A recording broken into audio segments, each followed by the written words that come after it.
Have you ever stolen before though? Yeah. Oh, same. Yeah. That's not helping our case. What are some of the ways that you bring joy into your life that's as somebody way that to spin dwells in the UK? Yeah. I leave. Hello, cool kids. What's up? Welcome to another unserious episode of TMS Hottakes. Happy Wednesday. How are you all doing? What's going on with you? What's the gist that we need to catch up we on? really cool. We actually really ask you how you're doing. How are you, sis? It's not every day just shouting at you with stuff and just talking about how we are. How are you? What's new? What's going on? What's going on? Who's been rubbing you off the wrong way at the beginning of this week? You get to why hump the day. negative? No, but sometimes you be negative? working and then somebody from the office has decided to annoy you on Monday or Tuesday and set the scene. Fair. This is the place where you can also offload. But this is also where you can share what's been going on. That's good. I'm screaming. You know? Gratitude. Maybe I'm just projecting. Sally. It's true. It's actually so true. If you're listening to no, I'm kidding. I actually love my co-workers. What's going on with you guys? Like, how are you doing? What are you grateful for this week? Yeah. Oh my gosh, yeah. What has come into your life in the first, 2 days of the week, or what's happened or what's not happened that you're just grateful for? Have you gotten your Easter eggs? Oh my gosh, Easter's coming. Yeah, Easter egg. I do actually have an Easter egg already. No, why did you say that with such concern? No, because I was like, who gets Easter eggs? And then I realized I have one. What flavor is it? Ferrero Rocher. Ooh, nice. Good times. I like that. I need to get one. I haven't got one yet. Okay. Listen, I'm such a holidays person. Okay. I love like seasonal things. Cool. What's going on this episode? What's on the agenda? So I've got a couple things. Mm-hmm. The first is the news about Britain's misery problem. Yeah, a big one. The second is, what crime would you commit if you knew you wouldn't get caught? What the hell? The third is, I got a whole bunch. Yeah, I ain't gonna lie to you. What's real and what's not? What's your thoughts on digitally altering yourself online? Okay, cool. That's a big one too. Yeah. And then the last one is a bit unserious, but have you heard the rumors circulated about Prince Willie? No. He apparently might have had a baby on Mrs. Kate. Oh, really? Yeah. Oh, that's sad. That's unfortunate. That's really sad. Oh, but that's what I got. How did he do that? I just have dilemmas. That's it. She said, "I'm just coming to you." That's with, enough as a to humble fill. servant Yeah, with problems. we've got to get through these emails, man. We do. All right, then. Well, shall we start with the misery stuff, and then we can go into the things that are a bit more perky. This Prince William thing is really sad. I know, it's very unfortunate. When I saw it, I was just like, "Oh, I hope this isn't." True. Yeah, but apparently the lady in question is coming forward, and it's always a bit messy when they come forward, isn't it? Yeah. So but we are in the UK where this thing is being set, and for those of you that don't know, there has recently been a report that was sharing the happiness and well-being of a couple of countries that contributed to the study, and the UK is the second most miserable place to live. So I actually wanted to ask, what are some of the ways that you bring joy into your life as somebody that dwells in the UK? Yeah, I leave. I don't stay here all the time. Courtney, when you're in the country, what do I do? Yeah, then we can talk about holidays and leaving. And leaving is the predominant solution. Courtney, the UK girlies are listening in. Yes, we need hope. Book a ticket. Skyscanner.com. Screaming. Basically, Incognito what do I do mode. when I'm actually here though? I spend time talking to my friends a lot. Like, I think the cost of living compounds the depression in this country.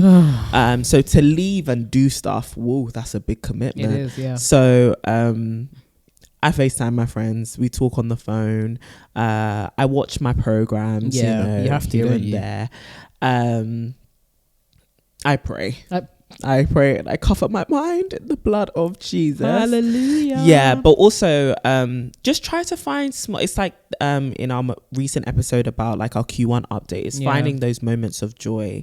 I think that's why I love my beauty maintenance routine, my little rituals, my morning coffee, my morning devotion. Like actually finding times to romanticize and be happy, especially indoors, because obviously we're still in that very grey. Winter doesn't really want to let go of the situation and let spring come through.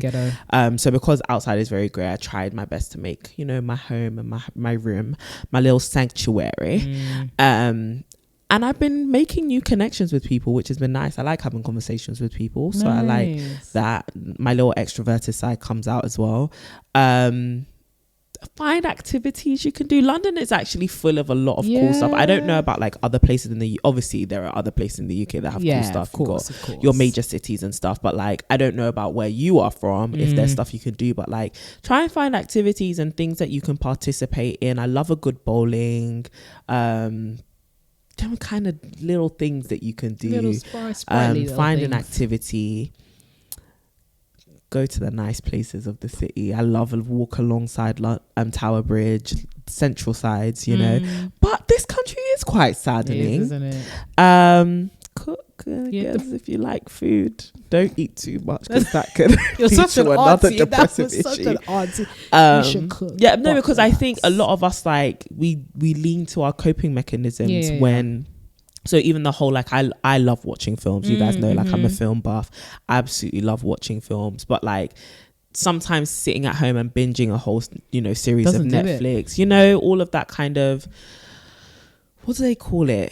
When it's not just a coping mechanism, but it's like you're trying to, not synthesize. I can't remember the word, but, like, you're basically like feeding that side of you that's not really helpful. I can't remember what it's called. It's like a unhelpful coping mechanism. Somebody somewhere will know what word. Anyways, I think binging the Netflix series is not always going to be helpful. Yeah, it's not always fun. Or getting your cheeky takeaway if you do it a couple times a week. It's like, girl, you're going to lead yourself to bigger problems. So I think this country can easily make you run to your coping mechanisms, which is unhelpful and can lead to like further sadness and just unhelpful behavior. So find some sunshine, take your vitamins as well. I'm big on my vitamin D, my iron, what else do I take? I take my Vitibiotics skin, and then my Myo Plus. I'm taking the metabolism ones at the moment, but that's myo-inositol for hormonal imbalance. And I try to keep it stepping, girl. Hope for the best, man. Hope for the best. But wear bright colours. I don't know what will solve your issues. Wear yellow. Wear yellow. Literally, this country is depressing, and it's for so many different reasons. Like, going outside is expensive, living is expensive. If your house is cold, do you get what I mean? Your house is cold, you're not earning enough. So I actually really get where the sadness comes from. So like I can say run yourself a bubble bath. Can you afford your water bill? Like there's just so much. Sorry to not be helpful. At the end of the day, leave. I get up and go somewhere. You can do big holidays, you can do small holidays. Getaways. I think at least once a quarter, try to get somewhere that's sunny or like nice or away. That's a huge luxury though. It is. That's a huge luxury. But it doesn't have to be anywhere like far. It could be like a cheeky Europe trip. I ain't even gonna lie to you. I was doing the calculations. It's actually more expensive in some months to go to like a Manchester than it is to go to Milan. Go to Milan. Go to Paris. Actually, absolutely. don't go to Paris. I still have a vendetta. Sorry. Yeah, but also the French weather is very similar. Yeah, very much here. So go a bit further. Go to Spain. Yeah, do that. Yeah. Go to Morocco. Somewhere hot. Affordable if you can do like day trips or like weekends, especially if you are in the UK. You can go to like some nicer countries or even just other countries where I think the culture is a bit friendlier. Because it's not even just the weather that's depressing here, but sometimes the people are quite mean. And I think one thing that I've really not enjoyed recently, it's really perturbed me, and it's such a small thing, but you know when you're getting on the train and like people don't let you off the train before they start to board, that really upsets me because people are actually coming off. Why are you pushing me to get on everyone's this train? Everyone's rushing. So you want to go somewhere where there's a bit of a different culture as well. A little bit of a different, but also a big one, go to your friends' houses. Go to your friends' houses. Go. I know like if you can't do the dinner and lunch and brunch, because it does add up, chill in each other's crib, man. Like watch a film, chat, gist, laugh, share what's going on in life, and make those memories. And I think those kind of moments of joy make you realize life is worth living. Yeah, I think it really is like finding moments of joy on the day to day. So very similarly, I like my morning coffee. That makes me very, very happy. Obviously, I'm not like dependent on it, but it's just a nice thing that I do for myself in the day.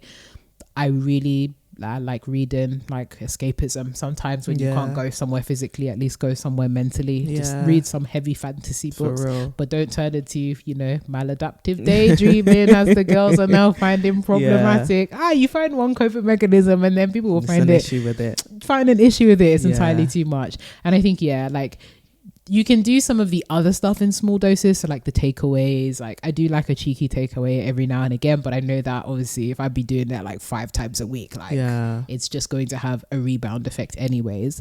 Doing things that are low cost and fun. If you can go for walks, just think about the kind of stuff that you were doing during COVID. Go for walks with mates. At least this time you can be closer together as opposed to far apart.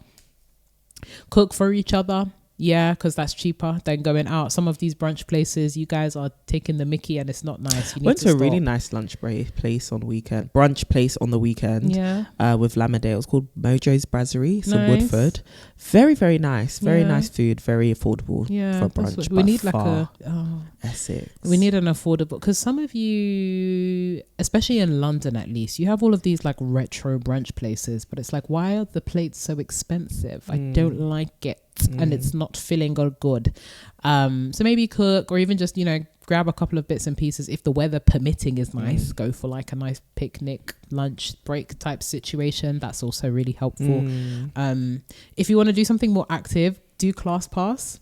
They have like this really cool, they have this really cool like, what is it, like if you sign up then you can get a certain amount of like free classes to try.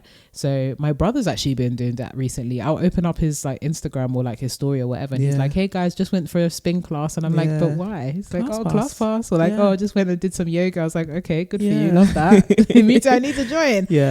So finding ways to enjoy the everyday. And then of course, if you can afford to leave, or if there's opportunities for you to get out of the country, then go. Similarly, vitamins, please, especially if you stay on top if you are brown skinned, literally your vitamin D, you stay on top of it. You need that vitamin D. If you have melanin, you need it. Please stay on top of the vitamin D.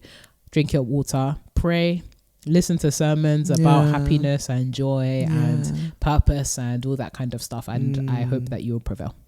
Hopefully or move. Apparently it's the Dominican Republic that is the most happiest place. It has the happiest people. I'm not shocked at that. I'm not shocked at that. That's really Love nice. that for them. DR girlies, if you're listening to this, please tell us, what's the secret aside from the sunshine and the good food? Joy. Just joy, like finding moments of joy and having family around you. A beach. Even that, like even our working patterns, man. We don't even get to see people that we really love terrible. like that. We're all scattered around, don't really live in our family homes. Like, it's really sad sometimes. Well, this is actually a great segue into one of the effects of such misery, which is crime. And when people are miserable, they commit crimes. When people are poor, they commit crimes. And I am a big believer that being poor causes misery. Absolutely. So if you could commit a crime that you knew that you could get away with, what would you do? I would rob a bank. Theft. I hear it. Grand larceny. What's grand larceny again? I have no idea.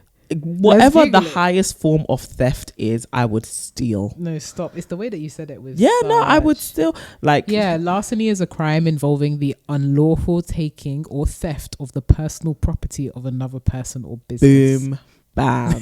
Grand larceny of the highest degree. I would rob the queen. Steal. Well, the queen's dead. I'd rob the king.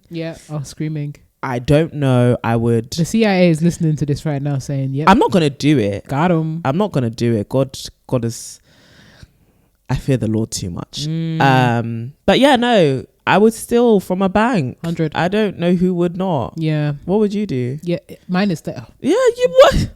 I don't want to harm nobody, but listen. Harm is I don't want to cause harm to There's something wrong. Yeah. Definitely not causing harm. And I also feel like when you rob a bank or like the way a big that you're now trying to corporation, really think about how to do this. it's like hopefully all their the people who use the bank, their customers, are insured in some way. Yeah, like hopefully. if the bank gets robbed, do you lose your money? Because I don't want to do that. To be fair, to the ordinary person. So if it's high enough, because remember all of the like bank crashes and all that kind of stuff. If the amount taken is high enough, then the bank won't have enough money to release back to which means that either it's going to be a waiting season or they'll actually never see that money again. And there's actual economic crash. So I wouldn't want to affect the people, but I would want to affect the bank. I hear that. Do you get what I mean? All the big corporations. So I'd probably like drain them of their funds versus like people's actual direct deposit kind of accounts. Actually thinking about that, I think I would, if this were possible, the money that is used to create drugs, I'm stealing that. What kind of drugs? Because the hope, probably hard drugs like cocaine and heroin, in order to affect the supply of drugs in circulation. Therefore, if there's a shortage of like the materials that is needed to, make drugs, hopefully there would be less in circulation. So ideally, it would have a social good of removing some of the drugs that are in circulation. But aren't a lot of the drugs to some degree naturally made? Yeah. So they don't really need money. I mean... Do you get what I mean? The money's circulating. Yeah. So would you take the money from the drug buyers? Potentially, but more so the incentive to... first. But the incentive to create drugs is the money. Yeah, so you would take the money from the drug users. The users or the producers? Because if the producers are producing from natural resources, you would have to get rid of the natural resources to end the drug production. Maybe that's the crime that Do you get what I mean? Yeah. But I don't know enough about the chemical makeup of a lot of drugs. Yeah. Because I'm just thinking, if you remove the incentive to create from the natural resources, then exactly. So you have to take the money from the drug users because they're the ones who put the money into. That's true. Yeah. Or the government. We are stealing. We are stealing. We are stealing. The big title. The big thieves. Theft. We are stealing from bad people. Yeah. Bad people. So that's it. I wouldn't even just say bad. I would say people those that can afford to lose. But even bad people, big distinction. There are some people that are doing bad things. No, absolutely. And most of those who can afford to lose are the bad. Yeah. But like robbing a bank, it's more not you coming back to robbing this bank. It's more so you guys probably have the insurance. Yeah. Yeah. So those that can afford to lose. In essence, we're stealing. Theft. We are thieving. Yes. White collar crime. Yes. Or stealing from the corrupt. There we go. Yeah. Because it cancels out two bads make a good. Exactly. Yeah. Are we really doing bad? Is this not what Robin Hood did? Now, would we give to the poor?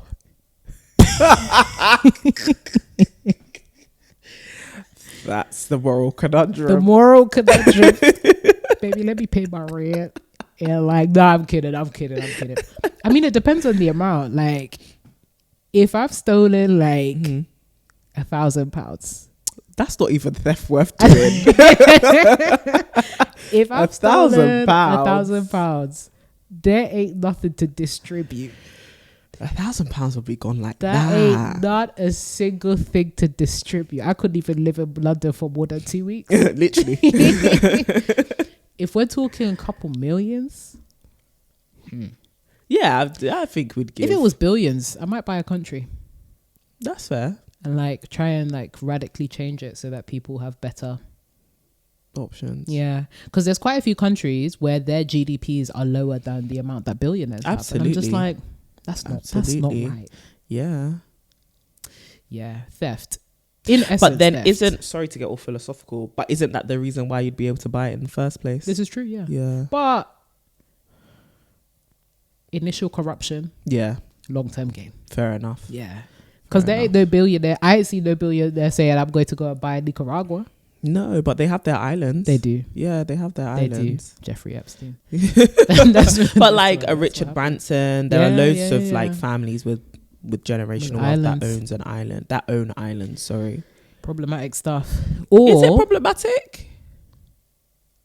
I think it depends on when you're at the very upper echelons of society and you have that amount of money. I think many people are hopeful that they would be able to distribute that money in a way that's ethical. Yeah. I don't believe it. But you literally just said that's what you want to do. That doesn't mean I think I'm good. You think I'm going to get there? Listen, I know that I'm a fallen person. You think I'm going to be running around in money? Oh, let's give to the poor. That's what I'm saying. Kind of that's what I'm saying. I just believe fundamentally human beings like to believe that they would do that. But you get there and you're like, it's idealistic, but we'll that see. would be cute. But you know, I want another 5 cars, or me that can't even drive. You know, I just think it's a big sacrificial thing to say. Yeah, it is. I think it's one of them ones where okay, taking all this money and now I need to give. Yeah, it is, and it's a big responsibility. Not us turning this into a philosophical. Like, you gotta be real with yourself. Like it's a sacrifice, and the human nature is inclined towards greed. We are inclined towards greed, which is why we chose theft as our as our initial crime. You know, no virtue signaling here. No virtue signal. You know, the correct answer might have been to say, I would never do that, because I thought of that initially, but then I thought, no, it's not good to come. Let's be honest with ourselves. If they said, you know, what's that film? The Purge? Yeah, that's it. But they just, I don't understand. That was too much. Some of them were taking baseball bats to come and get. No. See, and that's what I mean. Like crimes of harm, I just can't see that one. I actually can't see myself doing. It's too much.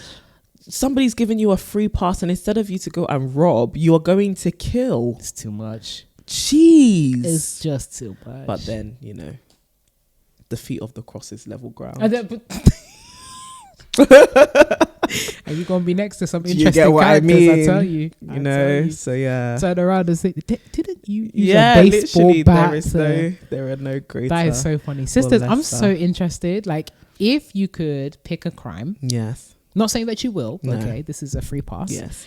If you could pick a crime and you know that you wouldn't get, done up for it, the old bill, what would it be? I would love to know. But what other crimes are there that are interesting? Like, do you get what I mean? I'm sure somebody deep in their nose maybe whistleblowing's not a crime, but like to make things that are confidential exposed to like help people. Ooh, you know, I hear that. Yeah, or helping certain people escape from prison, maybe. Oh, I hear that too. That's a good one as well. I hear that too. But then I feel like with enough money, it's so terrible. But I feel like money solves everything. Money solves absolutely. If you had enough money, you could buy somebody out of prison. It's just where you're going to get the money from. This is the truth. Maybe the US girlies would want to steal from Sally Mae. But does Sally Mae have money in the bank? This is the thing. Do you get what I mean? Imagine you're like, I'm going to pick that. And then you go there. Lo and behold, discover they ain't got no money. Do you get what I mean? Jeez. That's the worst one. That would be the worst. Jeez Louise. Yeah. Interesting. Yeah, very. To identify a list of people that we don't. No. We wouldn't do this. We wouldn't please. We're not that somebody kind of. now comes and uses this against us. Sisters, you're thieves. Yeah, no. You guys are listening to those heifers that are planning a bank heist. Pure hypothetical ideation. Purest. There is nothing true here about anything. Not a single thing. We reinvest. Have you ever stolen before though? Yeah. Oh, same. Yeah. That's not helping our case. Okay, so okay. What have you stolen? We don't need to go into I'm that. screaming. It was my old self. Stop. Yeah. No, when I was younger, I was still from my mum.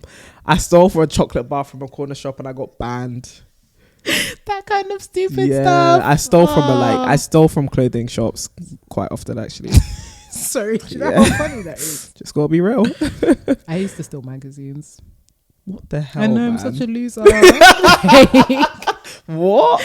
I did the whole like chocolate bars and sweets and stuff, but I used to steal magazines. Why? Because they were so expensive and I really But you could wanted read them in the shop. Yeah, but I wanted it. The collectibles. Oh dear. I was that person. Oh dear. Terrible. Oh, fair enough. Sorry, Sainsbury's. Don't let you that stole stop from you. Sainsbury's. Don't let that stop you from sponsoring a TMS You episode. stole from Sainsbury's? Mm-hmm. That's not good, Renee. That's not good. Okay, cool. Wow. Dilemmas. Yes. All right, cool. Hey, beautiful sisters. Hey. I started listening to the podcast last year, and when I stumbled on your podcast, I didn't look back. I'm a 21-year-old girl from Cameroon, lost in a world where I struggle to find a healthy community of women, supporting women, and just feeling alone. My sisters really created a safe space for me, so thank you guys so much for that. Yay. You're more than welcome. Thank you for Love tuning that, in. girl. Thank you. I'm a very short person. I'm 4'7". Oh, wow. To be precise, and I've struggled ever since I was 13 with my height insecurities. I went through hell as a teenager, and just figuring out what depression was by myself in an African country that doesn't even take it seriously. I was hurting and alone. But after battling depression for several years, God rescued me, and to a certain level, I became confident. Amen. Then all of a sudden, I realized that I'm not conventionally attractive. I know I'm not ugly, but due to my height, I think men find me unattractive. My dilemma is, I don't know if I should just accept that I'm not conventionally attractive and not expect much, or if this is another form of insecurity creeping in. Please help. I don't know who else to speak to because I feel like they will make fun of me. Oh, girl. Sorry to hear that. So sorry to hear that. Girl, first of all, you beautiful. Listen, the height situation, God has made us all in wonderful, beautiful, and excellent, diverse ways. And I don't think that your height should ever be used as an excuse for you to expect less from people. Yeah. Like, height is just one small thing in a whole string or list of things that a partner does and is and functions as. And I think your height doesn't mean that you should be able to accept bad behavior or poor character or anything like that. Your height isn't an entitlement to bad things in your life at all. So please get rid of that idea that you are undeserving just because you are a little bit small. You know, the most beautiful things come in small packages, and I'm sure that you are one of them. I think I hear you in terms of like the feeling as though you're like not conventionally attractive, because I mean, many of us as women just in general will not fit the bill of what conventional attraction means anyways. And it's always context dependent as well, right? So depending on what country you are from, depending on what you're exposed to on social media, all that kind of stuff, these are all things that create the picture that we associate with conventional attraction anyways. And a lot of these things are trendy, right? So what is attractive today will be gone tomorrow. There was a time where the long, languid, very slim white women were extremely conventionally attractive. There was a time where, you know, the shorter girls that were thicker were definite, you know, the slim thick model was also attractive. So don't bog yourself down feeling that you're unworthy just because you don't fit the standard of conventional attraction, because you'll fit it today, you won't fit it tomorrow, Sha. It's going to be changing. Right. So definitely don't. I know it's easy to say, but really try and decouple yourself from thinking that your worth or your value needs to be tied to how much you can fit this arbitrary bill of conventional attractiveness. I think explore, like, girl, this is a really exciting time for you. Also, I'm really loving the fact that this sisterhood has been a space for you to even feel comfortable sharing this kind of dilemma. I think this is the first that we've gotten this kind of dilemma before. So God bless you, and I thank you for actually sharing that. I'm sure there's a couple of other girlies who may actually be feeling the exact same thing, or maybe dealing with some kind of insecurity or some kind of like physical or even internal attribute that they feel was too trivial to share. So thank you for feeling comfortable enough to share that with us. But sis, see this as your superpower, girl. Like, just because you are smaller or shorter doesn't mean that, you know, you won't be able to find love. There are definitely a whole bunch of men out there that love really small women, love the petite babes out there, and you gotta just let them find you. Like, really don't allow yourself to, you know, become shy or like kind of introverted to the point of not feeling comfortable enough to be out there like that. There are definitely men that like women that are you. So really allow yourself to experiment, explore, see other men, see different types of men as well. But yes, it's like, honestly, short and mighty, small and mighty, you're a beautiful, I'm sure you are a beautiful girl anyways. So yeah, I would definitely say please experiment. Maybe think about the ways that you can increase your exposure to different types of men as well. I think sometimes we can think, okay, we have this image of the kind of guy that I want to date, and he doesn't like me. I think sometimes it's also about broadening our own palettes as well. You would be very surprised as to who would find you attractive.